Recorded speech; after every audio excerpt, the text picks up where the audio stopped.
রাসূল বলেছেন বিয়ে করতে আর কোনো আপত্তি নাই, দুনিয়াও উজ্জ্বল আখিরাতও উজ্জ্বল। এখন বলেন কোন সূরাটা রাসূল প্রতিদিন একবার পড়তেন? খুব বড় সূরা। ওই সূরাটা কেউ পড়লে তার ঘরকে আল্লাহ 3 দিন পর্যন্ত শয়তান থেকে হেফাজত করে দেয়। শয়তান তার ঘরে উকিও দেয় না। কোন সূরা? জোরে বলো। সবচেয়ে লম্বা কোন সূরা? কোরআন শরীফের একটা উঁচু জায়গা আছে, লিকুল্লি শাইইন সানাম, সানামুল কোরআন আল বাকারা। রাসূল বলতেন প্রত্যেক জিনিসের উঁচু চূড়া আছে, কোরআনের উঁচু চূড়ার নাম হলো সূরাতুল বাকারা। সূরা বাকারা আমরা প্রতিদিন একবার পড়ব। কয়বার? আর নলে 3 দিনে একবার পড়েন। যারা আম মানুষ 1 পারা কোরআন শুনবেন দৈনিক। কয় পারা? আর আমার মতো যেগুলো হুজুর কথা বলে এগুলো পড়বে 5 পারা। কয় পারা? এদের ইন্টারভিউ নেবেন সামনে, 5 পারা পড়ে আসছে কিনা। আমি আপনাদের সামনে নিলাম না 2 হুজুরের ইন্টারভিউ। ইবনে উমরের হাদিস থেকে বর্ণিত, রাসূল সাল্লাল্লাহু আলাইহি ওয়াসাল্লাম বলছেন, এই ইবনে উমর ইকরা মনজিল, কোরআন 7 মঞ্জিলে নাজিল হয়েছে, 1 মঞ্জিলের ভিতর 5 পারা, তার চেয়ে একটু কম। এই 7 মঞ্জিলে কোরআন নাজিল হয়েছে, 1 মঞ্জিল করে পড়তে বললেন ইবনে উমরকে মুহাম্মদ সাল্লাল্লাহু আলাইহি ওয়াসাল্লাম। আজকে যে বিজয় আমরা পেয়েছি, এই বিজয় যে সূরার কারণে হয়েছে, ওই সূরাটাই আজকে পড়বো। রাজি আছেন? একটা আমল যদি আমরা করি আমাদের শত্রুদেরকে নিশ্চিহ্ন করে দিবেন কে? আল্লাহ বলছেন 2টি আমল করো, শত্রুদেরকে আমি লাপাত্তা করে দেব, ভিত্তি থাকবে না, আকাশ দিয়ে উড়িয়ে এমন জায়গায় নিয়ে যাব চুপ করে ঢুকতে চাইলেও ঢুকতে পারবে না। এখন আবার নতুন কাহিনী শুরু করেছেন তিনি, উনি ট্রাম্পকে সামনে নিয়ে আগাবেন। এত সহজ? জমিন আল্লাহর, তুমি কারে কি কয়া ঢুকো, 1000 ট্রাম্পও তোমার ঢুকাইতে পারবে না। ঢুকানোর মালিক কে? বের করার মালিক কে? একজনের কাছে চাইতে হবে সব। একজন। তিনি কে? রাজশাহী বিভাগ জাতিসংঘের রিপোর্ট অনুযায়ী সবচেয়ে শান্তিপূর্ণ বিভাগ। আমি চিন্তা করলাম এটা শান্তিপূর্ণ হলো কেমনে? শেষে দেখলাম এখানে মাজার কম আর শিরক কম। রাসূল বলছেন মা বাইনা কবরি ও মিম্বারি রাউদুম মিন রিয়াদিল জান্নাহ, আমার মিম্বার আমার কবরের মধ্যখানের জায়গাটা জান্নাতের বাগান। মৃত্যুর আগে বলছেন, এখনো মৃত্যু হয় নাই, মা আয়েশার ঘর তার কবর, রাসূল নিজের কবরের কথাই বলছেন।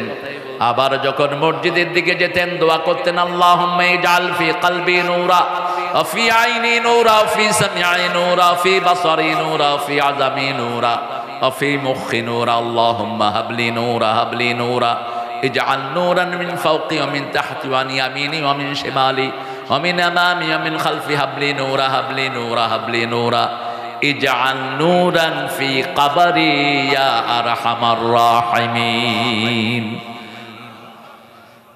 সুবহানাল্লাহ, সুবহানাল্লাহ। বললে জোরে বলবেন, নাহলে চুপ থাকবেন। জোরে বলেন,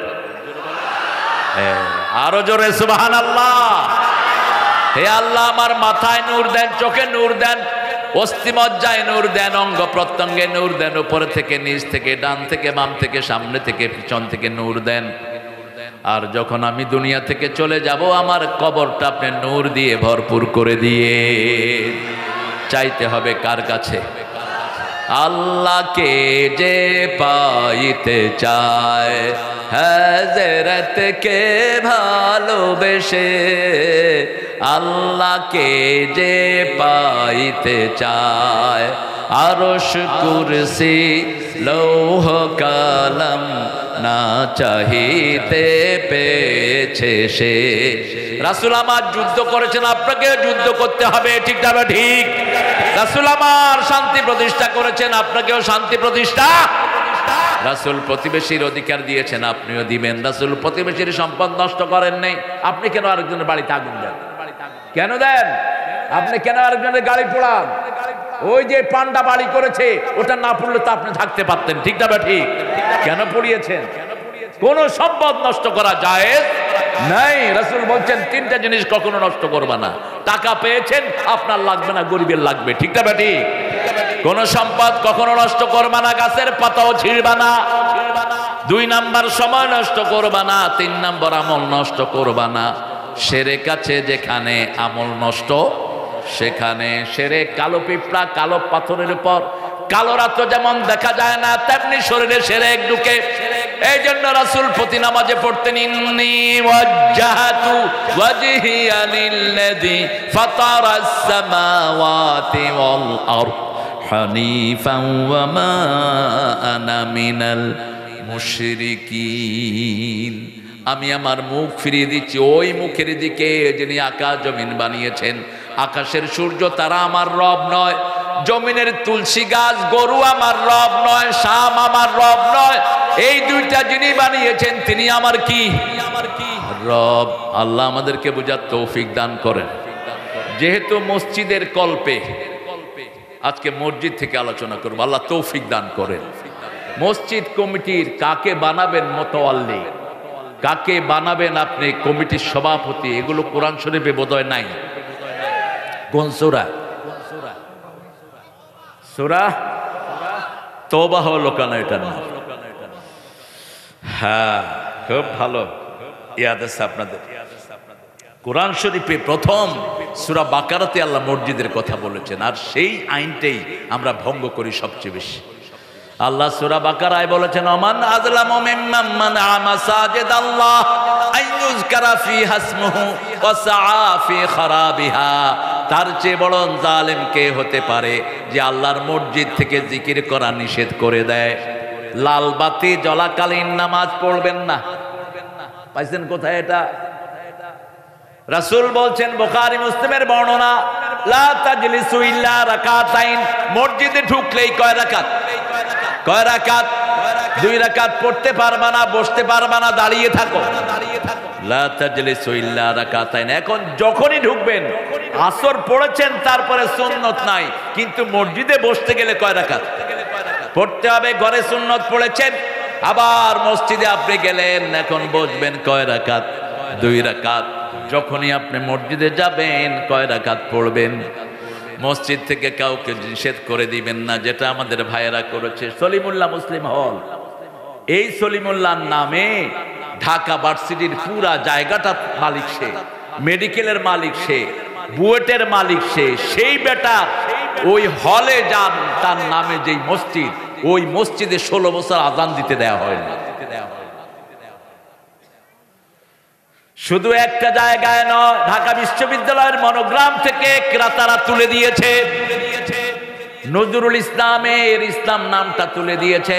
আল্লামা ইকবাল হল, যিনি পাকিস্তানের জাতীয় সঙ্গীত লিখেছেন আল্লামা ইকবাল, সেই আল্লামা ইকবাল হলকে কেটে সেখানে সূর্য সেন হল বসিয়ে দেওয়া হয়েছে। ইকবাল চেতনার কবি। ভারতের জাতীয় সঙ্গীত কে লিখেছেন? আল্লামা ইকবাল। সারা জাহাঁ সে আচ্ছা হিন্দুস্তান হামারা হামারা। আর আমাদের বাংলাদেশের জাতীয় সঙ্গীত উনি মৃত্যুর পরে আমাদের জাতীয় সঙ্গীত রচনা করে গেছেন। কত বড় আল্লাহর ওলি ছিলেন তিনি। বেটা 1941 সালে মারা গেল, আর জন্ম হলো 1861। এই বেটা জাতীয় সঙ্গীত লেখলো কেমন? এটা জাতীয় সঙ্গীত না, এটা 2 ভারত মাতাকে যেন বিভক্ত কেউ না করে সেটাকে নিয়ে সে লিখেছে, আমার সোনার বাংলা আমি তোমায়। এটা আমাদের আকীদা বিরোধী কথা। চিরদিন তোমার আকাশ তোমার বাতাস। আকাশ কার? আকাশ কার? লিল্লাহি মা ফিস সামাওয়াতি ওয়া মা ফিল। আল্লাহ বলেছেন শুধু আকাশ নয়, আকাশ জমিনে যা আছে সব তোমাদের। আমরা বললাম আমাদের কি? আল্লাহ বললেন মা ইয়ামলিকুনা মিন কিতমির।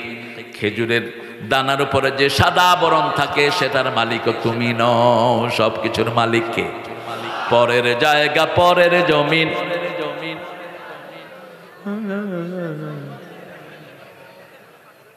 এটা খুব ভালো একজন গীতিকার লিখেছেন, মুসলমান আব্দুল লতিফ। ইসলামী আন্দোলনের অত্যন্ত মজবুত একজন সমর্থক ছিলেন আব্দুল লতিফ। ঢাকা রেডিও এবং টেলিভিশনের তিনি সুরকারদের প্রধান ছিলেন। তিনি লিখেছেন এটা, পরের জায়গা পরের জমিন। জায়গা কার? আমি কার? আমার হাত কার? এখন যদি বাতাস 15 মিনিট না 1 মিনিটের জন্য বন্ধ হয়, আমরা সবাই মারা যাব। ঠিক না বা ঠিক? কিছুই আমাদের নয়, হাত আমার নয়, চোখ আমার নয়, দাড়ি মোছ কিছুই আমার নয়। আল্লাহ বলছেন দাড়ি লম্বা হও, মোষ লম্বা হও, ভুরু তুই লম্বা হবি না, যেখানে আসো সেখানে থাক। ভুরু যদি লম্বা হতো আমরা উঠে আর দেখতাম, এই কই তুমি, কাদ্দারনাহু তাকদীরা, আল্লাহ এটাকে মেজর করে দিয়েছেন। আর আমাদের মাইয়ারা কয় আল্লাহর ভুরু দেয়া সুন্দর না, আমরা সাইসা এটারে সোজা করব। রাসূল বলছেন যারা ভুরু ছাচে ওদের উপরে আল্লাহ লানত। রাসূল এমনি এটা বলেন নাই, লানত কেন দিয়েছেন? আজকের মেডিকেল সায়েন্স বলছে যারা ভুরু শেভ করে any time she could be blind, যে কোনো সময় মেয়েটা অন্ধ হয়ে যেতে পারে। বারবার মাথা ছাঁচা নিষেধ। জীবনে একবার মাথা চেঁচেছেন রাহমাতাল লিল, মাথার সাথে ভেইনগুলো জড়িত, মাথার ভিতরে 2700 কোটি ভেইন আল্লাহ দিয়েছেন, বুকের ভিতরে 2500 কোটি ভেইন দিয়েছেন। এই ভেইনগুলোর প্রত্যেকটার খাওয়া হলো লা ইলাহা। প্রত্যেকটা কার জিকির করে? আল্লাহর জিকির করে। সে আল্লাহ বলছেন মা কানা লিল মুশরিকিনা আন ইয়ামুরু মাসাজিদাল্লাহ শাহিদিনা আলা আনফুসিহিম বিল কুফর।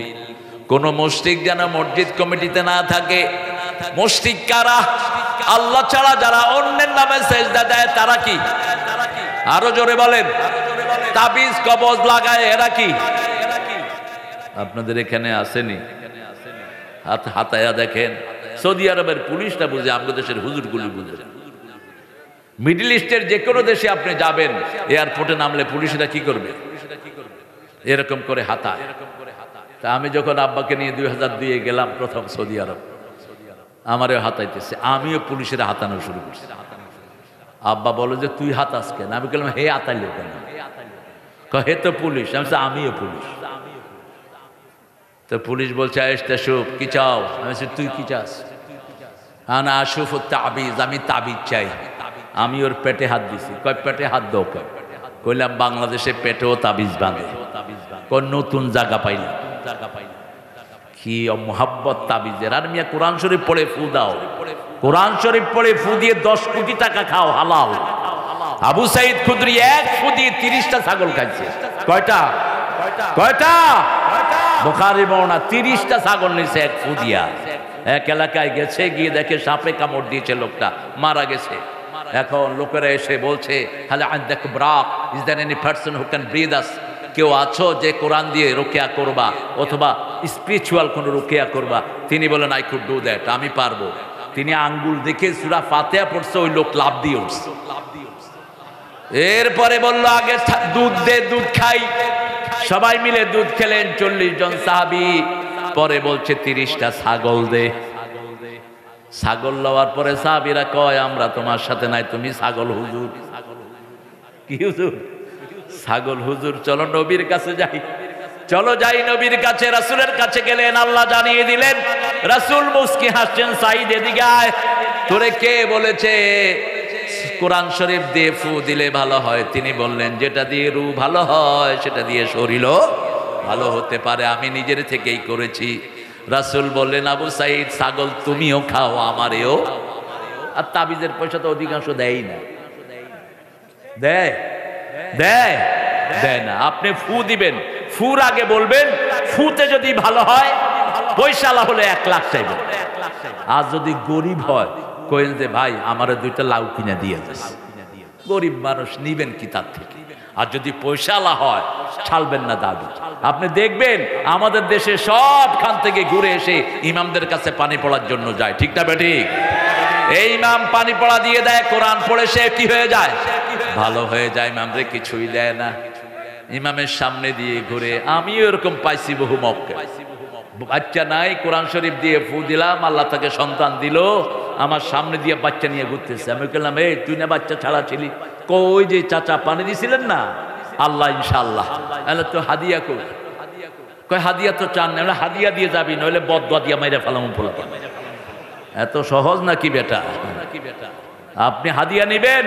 আমার ইমামদের কোনো বরকত নাই, এদের দিকে কেউ তাকায় না। স্বাধীনতার পর থেকে ইমামদের পক্ষে কোনো নেতা ছিল না, ঠিক না ঠিক?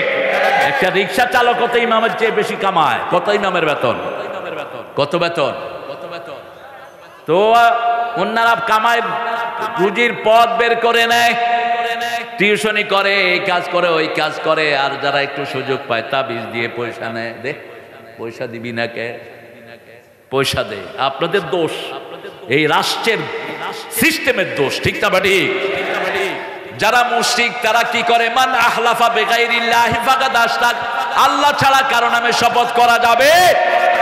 আমি শপথ করছি, আমি শপথ করছি, এগুলো মুশরিক। শপথের মধ্যে কার নাম থাকতে হবে? আল্লাহর নাম। বিদ্যার কসম, বউর কসম, খাওয়ার কসম, এগুলো যারা বলবে তারা মুশরিক। তারা কি?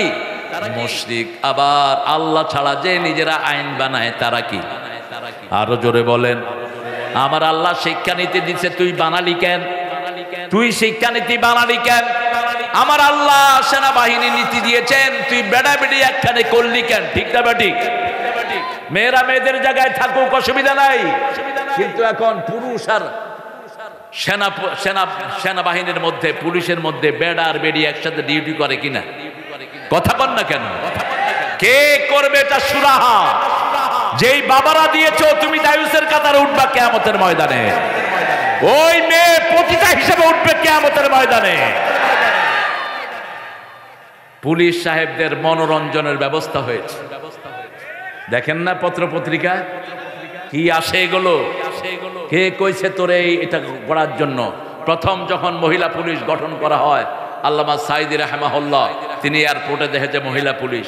কয় মা তুমি পুলিশ হইলা কেন? কয় জাতীয় সম্পত্তি রক্ষা করার জন্য। তিনি বললেন তোমাকে আল্লাহ যে সম্পদ দিছে এটা রক্ষার জন্য তো 10 জন পুলিশ লাগে, তুমি আবার কি জাতীয় সম্পদ রক্ষা করবা? আফগানিস্তান আজকে পৃথিবীর 3 নম্বর দেশ অর্থনৈতিক দিক থেকে। কয় নাম্বার? এই 3 বছর আগে আমরা তাদেরকে ভিক্ষা দিয়েছি, এই আফগানকে। সেই আফগান এখন মোল্লারা ক্ষমতা নিয়েছে, তালেবান, জামাত ইসলামের আরেকটা ভার্সন এটা। ওদের নেতা আল্লামা মওদুদী আমাদের দেশের টুন্ডা হুজুররা চিনল না, আজে বাজে কথা বলে, ঠিক না বেটি? বিশ্ববিখ্যাত সিরাত গ্রন্থ যেটা রাহিকুল মাকতুব, এটার অধিকাংশ রেফারেন্স হলো সিরাতে সরওয়ার আলম থেকে। ওটার লেখক কে? আল্লামা মওদুদী। তাদেরকে বলা হলো ভাই আপনারা আগে 230 আফগানিস্তানি টাকা দিলে $1 পাওয়া যেত, এখন 60টা দিলে পাওয়া যায়। এত উন্নত আপনারা কেমনে হয়েছেন? আপনাদের আফগানিস্তানের গাঁজা আফিম ছাড়া আর কিছুই হতো না। তারা বলছে আমরা কালেমাকে বসিয়েছি ক্ষমতায়। 2 নম্বরে আমরা মহিলাদেরকে ঘরে ঢুকিয়ে দিয়েছি। 3 নম্বরে চোরা কারবার বন্ধ করে দিয়েছি। 4 নম্বরে ইন্টারনেট বন্ধ করে দিয়েছি। ইন্টারনেট ব্যবসা হলো চুরির ব্যবসা, ঠিক না? ঠিক, বন্ধ করে দিয়েছি। এখন বরকত আর বরকত। মহিলা ঘরে ঢুকলো, সমাজের বরকত বেড়ে গেল। চেয়ারম্যান সাহেব কোথায় যান? কালাম ভাই কোথায় যান গো? নামই তো আবুল কালাম, কথা বলবে না, বলবে কি? হ্যাঁ, আবুল কালাম মানে কথার বাপ। কিসের বাপ? কথার বাপ। আল্লাহ কালাম ভাইয়ের হায়াতকে দারাজ করে দিন। আরো জোরে বলেন আমিন। আমরা শিরকে যাব না, আমরা পর্দাশীলা হব, আমার মাদেরকে ঘরে রাখবো। কার হুকুম? কার হুকুম? ও মায়েরা, ও কারনা ফি বুয়ুতিকুন্না, তোমরা ঘরে থাকো। আমাদের বাংলাদেশের মেয়েদের মতো ভালো মেয়ে দুনিয়ার কোন দেশে নাই। সারা বছর রান্না করে কারা? জোরে বলেন। ঘর পরিষ্কার করে কারা? বাচ্চাকে লালন পালন করে কারা? স্বামীর কাপড় ধোয় কারা? আমরা হুজুররা কি কম খেদমত নেই? এক হুজুরের দেখলাম টুপি নীল, পাঞ্জাবি নীল, পাজামা নীল, জাঙ্গাও নীল, দেখা যায় না যদিও। বললাম এত নীল হইলো কেমনে? ভিতরে দিয়ে নীল হয়ে আসে। কি ভিতরে ওয়াশিং মেশিন আছে? কয় না, বউয়ে ধুয়ে দেয়। তোর লজ্জা লাগে না? রাসূলের 11 জন বিবি থাকা অবস্থায় নিজের কাপড় তিনি নিজে ধুইতেন। তুই দেশ কেন? মা আয়েশা বলছেন জীবনে কোনোদিন কোন বিবিকে একলা পাক ঘরে দিয়ে দেননি। পাক ঘরে আমি রুটি বেলতাম, রাসূল চুলায় আগুন দিতেন। আমি রুটি বানাতাম, রাসূল ছেঁক দিতেন, অথবা রাসূল বানাতেন, আমি ছেঁক দিতাম। এইভাবে তিনি সহযোগিতা করতেন পরিবারকে। শিরক আছে যেখানে মহিলাদের মর্যাদা নাই, সেখানে মুশরিকরা মেয়েদেরকে জীবন্ত কবর দেয়। আগের মুশরিকরা দিত, এখনো দেয়, ঠিক না? ঠিক। আমাদের ইসলাম বলেছে মায়ের পায়ের তলায় কি? আরো জোরে বলেন। যেই ঘরে মেয়ে বেশি সেই ঘরে বরকত বেশি। ও গো মা তুমি এ ধরনের শ্রেষ্ঠ নেয়ামত, তোমারই পদ তলে রয়েছে জান্নাত। মায়ের পায়ের তলায় কি? মায়েরা ইনফিনিটি, মায়েদের জন্ম হয়েছে জান্নাতে, মনে রাখবেন এগুলো হাদিস। রাসূল বলছেন মেয়েদের জন্ম কোথায়? জান্নাতে। জান্নাত সুন্দর, মেয়েরা কি হয়? জান্নাত সাজানো, মেয়েরা কি হয়? সাজানো। জান্নাত ইনফিনিটি, জান্নাতে সব অফুরন্ত। আপনি মেয়েদেরকে যা দিবেন নিষেধ করবে না। 10টা শাড়ি দিবেন, বলবেন শাড়ি আর লাগবে, দিলে ভালো হয়। দিলে কি হয়? ভালো হয়। বলবে না লাগবে না। 10টা আংটি দিছেন আর আংটি লাগবে, দিলে ভালো হয়। এটা তাদের দোষ না, তারা কথা বলে তাড়াতাড়ি। এই জন্য রাসূল বলছেন এদের সাথে কখনো বিতর্কে যাবা না। বিতর্কে যাবা ফ্যামিলি ভাঙবে, ঠিক না বা ঠিক? কারণ ওর গলা দ্রুত, ও কথা বলে মিনিটে তার এই ঘটলিটা 120 বার লড়ে, আর পুরুষের নড়ে মাত্র 60 থেকে 65 বার। পুরুষ এক কথা বলতেও 5 কথা বলে বসে থাকে। কারণ ওর গলা যদি দ্রুত না হতো তিনি তো বাচ্চাদেরকে শিখাতে পারতেন না। তিনি বাচ্চাদেরকে শিখান একই মায়ের 5টা শিশু মায়ের থেকে কথা শিখে, ঠিক না বা ঠিক? সে চাঁদপুরে একটা মাজারে ইটা মারছে, এটা হলো মামলা। যেটা মামলা দিয়েছে ওনার আগেই ও দুনিয়া থেকে বিদায় হয়েছে। আমরা ওদের ফাঁসি চাই যারা অন্যায়ভাবে আলেমদের উপর হত্যা করেছে, ঠিক না বেটি? আমরা ফাঁসি চাই যারা নির্দোষী কাদের মোল্লাকে ফাঁসিতে ঝুলিয়েছে। কাদের মোল্লা রাহমাহুল্লাহ ঢাকা ভার্সিটির সবচেয়ে মেধাবী ছাত্র, সাংবাদিক ইউনিয়নের সারা বাংলাদেশের তিনি সভাপতি ছিলেন। তাকে আগে টার্গেট করেছে, তার মতো ব্রেন সারা বাংলাদেশে পাওয়া যায় না। এরপরে কামালুজ্জামান, এরপরে কাশেম আলী মিন্টু রাহমাহুল্লাহ, লক্ষ লক্ষ মানুষের কর্মসংস্থান করেছেন এই মানুষটি। এরপরে আলী হাসান মুজাহিদ, মতিউর রহমান নিজামী। কেন ফাঁসি দিয়েছ? সালাউদ্দিন কাদের চৌধুরীর আন্ডারে কয়েক লক্ষ লোক চাকরি করে। এই সমস্ত ম্যাগনেটগুলোকে দুনিয়া থেকে বিদায় করে দেয়া হয়েছে। আমরা একজনের কাছে বিচার চাই, তিনি কে? আজকে আমরা ওয়াদা করবো আমরা শিরক করব না। শিরক আছে যেখানে আমরা যাব না। যারা মূর্তি বানায় তাদের সাথে আমাদের কোনো সম্পর্ক। একজন মানুষের 400 কোটি টাকার মূর্তি বানানো হয়েছে। এই মূর্তি ধ্বংস করার জন্য এসেছেন রাহমাতাল লিল আলামিন। হিন্দু ভাইয়েরা মূর্তি বানাক, তারা তাদের হিসাব দিবে, ঠিক না বা ঠিক? কিন্তু তাদের ধর্মীয় বইতেও মূর্তির কোনো জায়গা, তাদের একটা বইতেও মূর্তির কথা নাই। লা ইউসমা ওয়া লা ইউবসির, চোখেও দেখে না, কানেও, মাটি দিয়ে বানায়, নিজেরাই বানায়। এক ছেলেকে জিজ্ঞেস করলাম তুমি ধর্ম কর্ম করো নাকি? কয় দুর্গারে পানি খাওয়ায় থুয়ে আইছি, 1 বছর আর লাগবে না। 1 বছর পানি খাওয়া থুয়ে আসছি। বললাম ওটাকে ডাকো কেন? বলছে ওটাকে ডাকি আল্লাহকে পাওয়ার জন্য। লিউকাররিবুনা ইলাল্লাহি যুলফা, সূরা জুমারের ভিতরে আল্লাহ বলছেন মানুষ দেব দেবীর পূজা করে, ওরা মনে করে দেব দেবী তাকে আল্লাহর কাছে নিয়ে যাবে। আল্লাহর কাছে যাওয়ার জন্য কোনো ভায়া মিডিয়ার কোনো দরকার। আমরা নামাজ পড়ি সরাসরি কাকে ডাকি? আল্লাহকে ডাকি। আল্লাহু আকবার শুনলেন কে? সূরাগুলো আমরা পড়ি, ইমামের পিছনে পড়ি, ঠিক যাবে ঠিক? ইমাম রুকুতে যায়, ইমামও পড়ে সুবহান রাব্বিয়াল আযীম, আমরাও পড়ি সুবহান রাব্বিয়াল। আমরা শুধু ইমামকে পাহারা দেই, ইমাম যেন উল্টা পাল্টা না করে। রুকু একটা জায়গায় 2টা দিতে গেলে আমরা কি বলি? এই খবরদার, আল্লাহু আকবার, ইমামও সোজা। আবার যোহরের সময় যদি কেরাত জোরে করে শুরু করে দেয় আমরা লোকমা দেই, ঠিক না বে ঠিক? এইভাবে আমরা ইমামকে সহযোগিতা করি। ইসলাম কত সুন্দর, আমার আল্লাহ সৃষ্টি করেছেন ডাইরেক্ট, আমরাও তাকে ডাইরেক্ট, ঠিক না বে ঠিক? কিছু কিছু পীর সাহেবেরা বলেন আমারে ধর, আমি তোরে জান্নাতে নিয়ে যাব। এটা নবী ছাড়া কেউ বলতে পারে না। নবী আলাইহিস সালাম বলেছেন তাআলাউ বিনা ইলাল জান্নাহ, ও দুনিয়ার মানুষ তোমরা যদি বদরের ময়দানে যাও সবাই জান্নাতি হয়ে যাবে। এক গরীব সাহাবী খেজুর খাচ্ছিলেন, তিনি শুনে বলছেন বাহ বাহ, লুগাতুল মাহাল্লি মা আহসানাহু ওয়া মা আজাবাহু, কি সুন্দর কথা, কি সুন্দর কথা, কি ভালো কথা বলেছেন ইয়া রাসূলুল্লাহ। আমি কি এই বদরের ময়দানে গেলেই জান্নাতি হয়ে যাব নাকি? রাসূল সাল্লাল্লাহু আলাইহি সাল্লাম বললেন হ্যাঁ। তিনার হাতে ছিল খেজুর। তিনি বললেন ইয়া রাসূলুল্লাহ খেজুরগুলো খেয়ে শেষ করতে দেরি হয়ে যাবে, জান্নাতে যেতে দেরি হয়ে যাবে। মরুভূমিতে খেজুর ছুঁড়ে মারলেন, তিনি বদরের ময়দানে চলে গেলেন। গিয়ে কাফের মারলেন, নিজেও শহীদ হয়ে গেলেন। কোথায় চলে গেলেন? জান্নাতে চলে গেলেন। দুই ছোট্ট ভাই 13 এবং 14, মুআয আর মুআওয়াজ। আমাদের দেশে ফতুয়ার অভাব নাই। একজন ফতুয়া ঝাড়ছে ছাত্রদের আন্দোলন করা হারাম। হ্যাঁ, তুমি বেটা বৈষম্য বিরোধী আন্দোলনের পক্ষে একটা কথা বলতে পারলা না, কোত্থেকে ফতুয়া নিয়ে আসা তুমি? ওই বদরের ওই ছোট্ট দুই সাহাবীর ব্যাপারে কি বলবা তুমি? তুমি কি বলবা মুসআব রাদিয়াল্লাহু আনহুর ব্যাপারে? তাকে 19 থেকে 17 থেকে 19-এর মধ্যে রাসূল বড় বড় সাহাবীদের সেনাপতি বানিয়ে দিয়েছেন। এই দুই ভাই রাসূলকে গিয়ে বলছেন, ইয়া রাসূলুল্লাহ, আমরাও জিহাদের ময়দানে যাব। রাসূল সাল্লাল্লাহু আলাইহি সাল্লাম বললেন, তোমরা দৌড়াতে পারো নাকি? হ্যাঁ পারি। একজন সাহাবীকে ঠিক করে নিলেন, ছোট ভাই, চাচা আপনার সাথে দৌড় দেব, আপনি একটু আস্তে দৌড়ায় আমারে ফাস্ট করে দিয়েন। সুবহানাল্লাহ বলতে ফাস্ট করে দিয়েছে। বলছে, দেখেন হুজুর, আমি তার থেকে জোরে দৌড়াইছি, যাও তুমি জিহাদের ময়দানের জন্য কবুল। তার বড় ভাই এসে দেখে ছোট ভাই কবুল হয়ে গেছে। ছোট ভাইকে বলছে, ভাই তুই কেমনে কবুল হইলি? কয়, আমি এই পলিসি করছি, এখন তোমার ওই পলিসি শিখা দেই। তুমি আমার সাথে দৌড় দিবা, আমি আস্তে দৌড়ায় তোমারে ফাস্ট করে দেবো। দুই ভাই জিহাদের ময়দানে হাজির। আব্দুর রহমান ইবনে আউফ বলছেন, আমি বদরের ময়দানে দেখতে লাগলাম আমার আশেপাশে কোনো ভালো শক্তিশালী মুজাহিদ আছে কিনা। দেখি যে তরফার দুই ছেলে, দাড়ি মোছে উঠে নাই।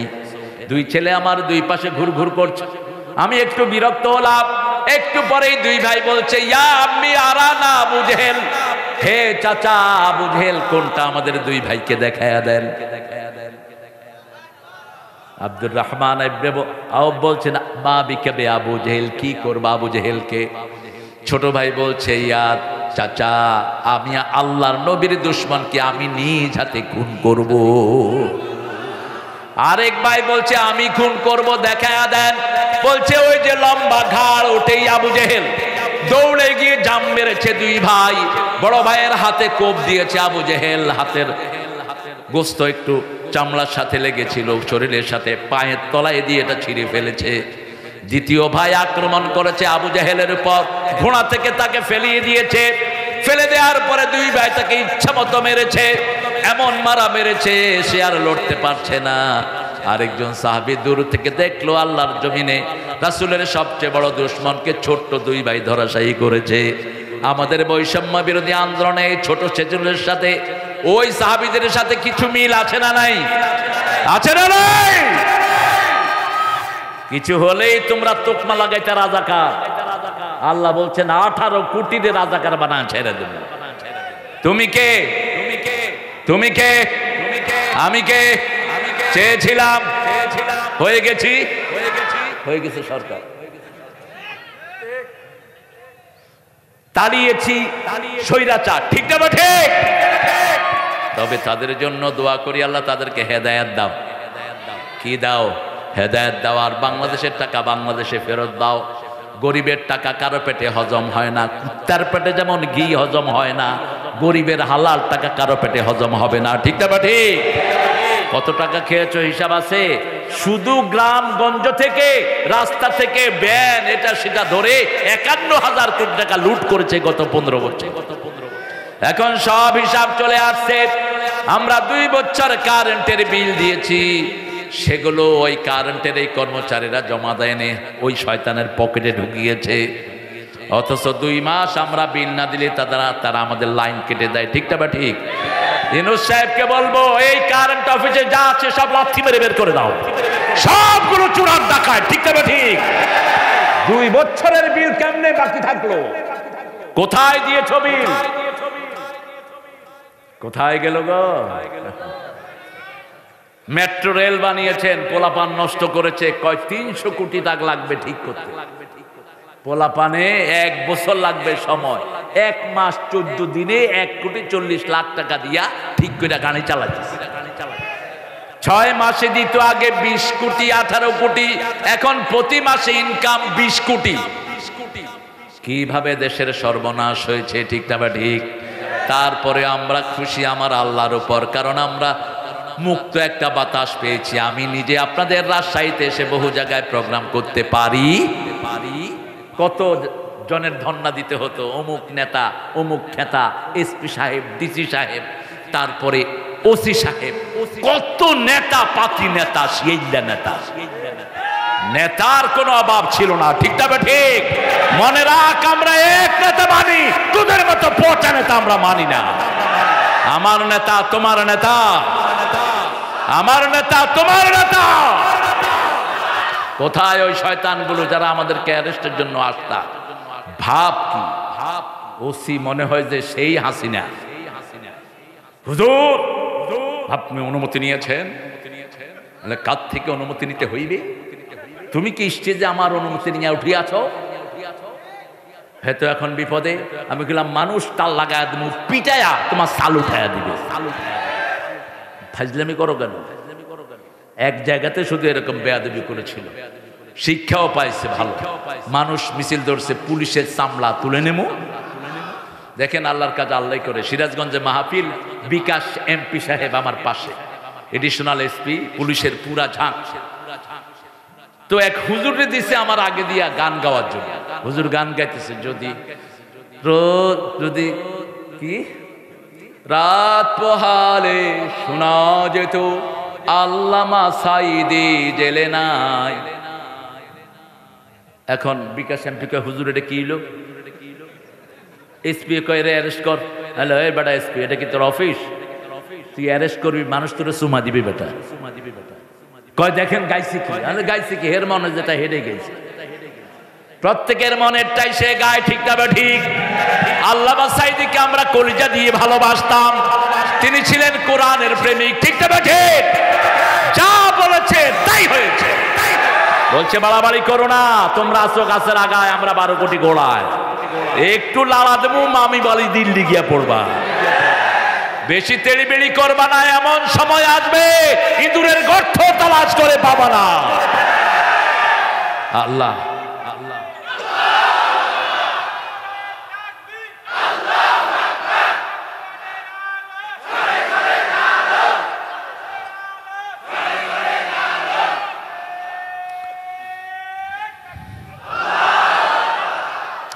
শিরক আমরা করব না। প্রতিদিন একটা দোয়া পড়ব। সূরা আরাফের, সূরা আনআমে দোয়াটা আল্লাহ উল্লেখ করেছেন। ইব্রাহিম আলাইহিস সালাম গভীর রাতে দেখে তারা উঠেছে আকাশে। কি উঠেছে?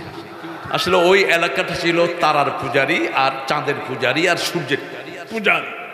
তো তিনি তাদেরকে বললেন যে তোমরা এগুলোর পূজা করো কেন? অত্যন্ত পরিপক্ক বয়স তার, ছোটবেলা থেকেই তিনি অনুসন্ধান প্রিয় ছিলেন। সহজে কোনো জিনিস গ্রহণ করতেন না, বাদ বিচার করতেন। জান্না আলাইহিল লাইলু রাআ কাওকাবান ক্বালা হাযা রাব্বি ফালাম্মা ফালা ক্বালা লা উহিব্বুল আফিলিন। যখনই তারা দেখলেন, বললেন এটা আমার রব। ডুবে গেল, বলল যেটা ডুবে যায় সেটা রব হতে পারে। فلما رأى القمر بازغا قال هذا ربي فلما أفل قال لئن لم يهدني ربي لأكونن من القوم الضالين। চাঁদ যখন উঠলো, তিনি দেখলেন চাঁদ উঠলো, চাঁদ ডুবে গেল। তিনি হেদায়েত চাইলেন কার কাছে? আমরা 5 বেলা হেদায়েত চাই কার কাছে? ইহদিনাস সিরাতাল মুস্তাকিম। আর ওরা হেদায়েত চায় মঙ্গল প্রদীপ জেনে। একটা মূর্তির সামনে দাঁড়িয়ে দাঁড়িয়ে এরকম করতে, মূর্তির সামনে খাওয়া দেয়, মূর্তি খায় না। কারা খায়? কারা খায়? কারা খায়? ও ঠাকুরে খায়। ঠাকুরে মোস্টস তাড়ায় বসে থাকে, কি কি দিয়ে যাচ্ছে। আপনারা খান নাই তো কোনো? আমি খাইছি। আমি খুব ছোট ছিলাম তখন। এত সুন্দর সুন্দর কলা, হালুয়া, রুটি, রসগোল্লা কে ছাড়ে? আমি খাইছি, আরেকটা ছেলে খাইছে, ও এমপি হয়েছে। না, মন মানে নেই, ক্লাস 3-তে পড়তাম। পরে ওস্তাদের গিয়ে বললাম, ওস্তাদ এই যে মূর্তির সামনে এগুলো খাইয়া ফেলছি রাস্তায় ভুলে, কি করা যায়? কয় তোর বয়স কত? কইলাম 8 বছর। কয় আরো 3 বছর খাইছি। এটা একটা কথা হইল? কয় শোনো বাবা, নাবালকের কোনো হিসাব, নাবালক যা করে পিতামাতার আমলনামায় উঠে যায়। এই যে আমার এখানে এই নাবালক যেগুলি বসে আছে, এই যে দেখেন, এই যে আল্লাহর ওলিরা, এদের সব সওয়াব পিতামাতার আমলনামায় উঠিয়ে দিবেন কে? আরাফার ময়দানে রাসূল দেখেন একজন সাহাবী ওনার সাথে ছোট ছোট বাচ্চাগুলো, রাসূল সাল্লাল্লাহু আলাইহি ওয়াসাল্লাম মুচকি হাসলেন, ও সাহাবী, বাচ্চাগুলোকে আরাফার ময়দানে নিয়ে এসেছো ইয়া রাসূলুল্লাহ? আমার বাচ্চাগুলোকে দেখার কেউ নাই, স্বামী স্ত্রী দুইজনে হজে এসেছি। রাসূল সাল্লাল্লাহু আলাইহি ওয়াসাল্লাম বলছেন, অসুবিধা নাই, ওদের আমলনামায় হজ উঠবে না, ওদের আমলনামা নাই। বালেগ হওয়ার আগে কোন আমলনামা থাকে? প্রত্যেকের আমলনামায় গলায় ঝুলিয়ে দেন কে? আলজামনাহু তায়রাহু ফি উনুকি, প্রত্যেকের গলায় আমলনামা ঝুলিয়ে দেন কে? ওদের আমলনামা আল্লাহ তার পিতামাতার আমলনামায় তুলে দিবেন। এই জন্য আপনার বাচ্চাগুলোকে কোরআনী আন্দোলনে দিবেন, আপনার বাচ্চাগুলোকে কোরআনের মাদ্রাসায় দিবেন, নামাজ দিবেন, ওরা নামাজ পড়বে, আপনার আমলনামায় উঠে যাবে। আল্লাহ কবুল করুক।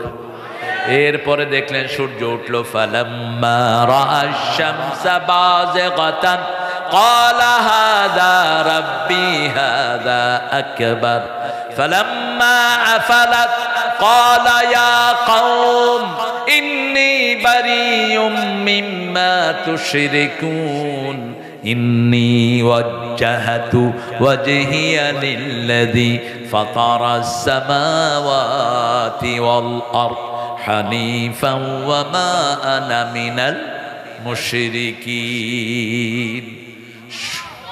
আরো জোরে আল্লাহু আকবার, আল্লাহু আকবার। আল্লাহর জন্য শহীদ হতে রাজি আছেন তো? রাজি আছেন তো? হাত দেখে দেন।